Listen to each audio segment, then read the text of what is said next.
अपरिग्रह का तात्पर्य होता है अपने स्वार्थ के लिए ममता पूर्वक धन संपत्ति और भोग सामग्री का संचय करना परिग्रह है।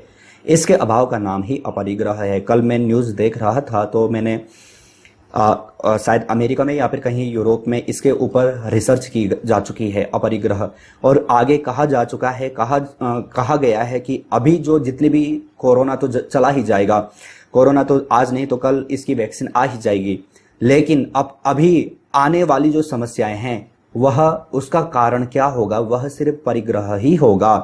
क्योंकि व्यक्ति को जिस वस्तु की आवश्यकता नहीं है उसको भी वह परिग्रह कर रहा है, उसका भी संचय कर रहा है, उसका भी दोहन कर रहा है। प्रकृति से जो वस्तु की हमें आवश्यकता नहीं है फिर भी हम प्रकृति से वो वस्तु ले रहे हैं, उसका परिग्रह कर रहे हैं, तो कहीं ना कहीं हमें इसका फल भुगतना ही होगा। ये मैंने रिसर्च में पढ़ा था, मैंने उसमें पढ़ा था। आप शायद हो, अगर जो आप लोगों ने देखा होगा तो आप लोगों को भी पढ़ने को मिला होगा। लेकिन ध्यान दें कि ये अपरिग्रह के बारे में तो अब रिसर्च हो रही है, और महर्षि पतंजलि ने तो काफी समय पूर्व पहले ही बता दिया था, पहले इसकी व्याख्या कर ली थी। तो ये इसीलिए मैं बार बार कहता हूं कि हमारे जो शास्त्र हैं इनको सिर्फ अपने एग्जाम पास होने के लिए नहीं, अपने जीवन में उतारने के लिए हम इनको पढ़ें, इनको समझें। एग्जाम तो कोई भी क्रैक कर लेगा, कोई भी पास हो ही जाता है, लेकिन जब तक हम इसको अपने जीवन में नहीं अपनाएंगे, तब तक हम योग को जब तक हम अपने जीवन में नहीं अपनाएंगे तब तक योगी नहीं कहलाएंगे। हो सकता है कि आप कितने भी आप नेट पीएचडी आप कर भी लें, लेकिन अपने जीवन में नहीं उतारा तो कोई भी तात्पर्य नहीं होगा, कोई भी सिद्धि हमें इससे प्राप्त नहीं होने वाली है। तो अपरिग्रह के बारे में भी यहां पर यही कहा कि अपने स्वार्थ के लिए ममता पूर्वक धन संपत्ति और भोग सामग्री का संचय करना परिग्रह। देखो, परिग्रह करना कोई गलत बात नहीं है, लेकिन जिस वस्तु की जितनी आपको आवश्यकता है उतना ही परिग्रह करें, अधिक ना करें। आगे यहाँ पर इन्होंने कहा है कि इसके अभाव का नाम ही अपरिग्रह है। देखो, मधुमक्खी होती है ना, मधुमक्खी कहां कहां जाकर के मधु इकट्ठा करती है, क्यों?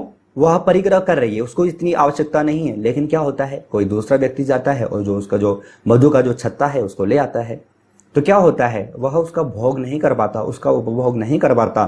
तो यही है, इसलिए यहाँ पर कहा है, महर्षि पतंजलि ने कहा है कि परिग्रह का अभाव का नाम ही क्या है, अपरिग्रह है। अब ऐसा जो योगी होगा, ऐसा जो साधक होगा, उसके जीवन में क्या फल उसको प्राप्त होता है, उसका जीवन कैसा हो जाता है, ये अब हम यहाँ पर देखते हैं। तो महर्षि पतंजलि ने दूसरे पाद के 39वें नंबर के सूत्र में कहा है, अपरिग्रहस्थैर्य जन्म कथनता संबोधः। सूत्र फिर से रिपीट कर देता हूं, अपरिग्रहस्थैर्य जन्म कथनता संबोधः, अर्थात अब इसका जो तात्पर्य है वो भी हम यहाँ पर देख लेते हैं। अपरिग्रह की स्थिति हो जाने पर पूर्व जन्म कैसे हुए थे इस बात की भली भांति ज्ञान हो जाता है।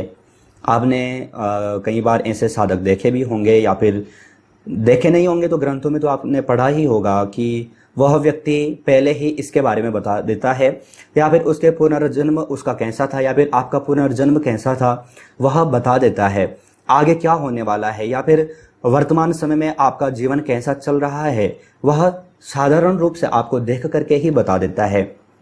तो उसके पास कौन सी सिद्धि है, किसके द्वारा वो ऐसा कर पाता है, किसके द्वारा उसको ये सब प्राप्त होता है, किसके द्वारा वो ये सब जान लेता है, तो उसका सिर्फ एक ही है, उसने सिर्फ क्या है, परिग्रह का त्याग किया है, अपरिग्रह अपने जीवन में अपनाया है। और ऐसा जो साधक होता है जिसने अपरिग्रह की साधना की है उसको ये फल की प्राप्ति होती है, जो स्वयं के पूर्व जन्म या फिर पिछले जन्म, और स्वयं के ही नहीं बल्कि अन्य किसी के भी पूर्व जन्म या फिर आगे आने वाला जन्म या फिर जो वर्तमान समय है सभी के बारे में वो उसका ज्ञान होता है, सभी के बारे में उसको ज्ञान हो जाता है।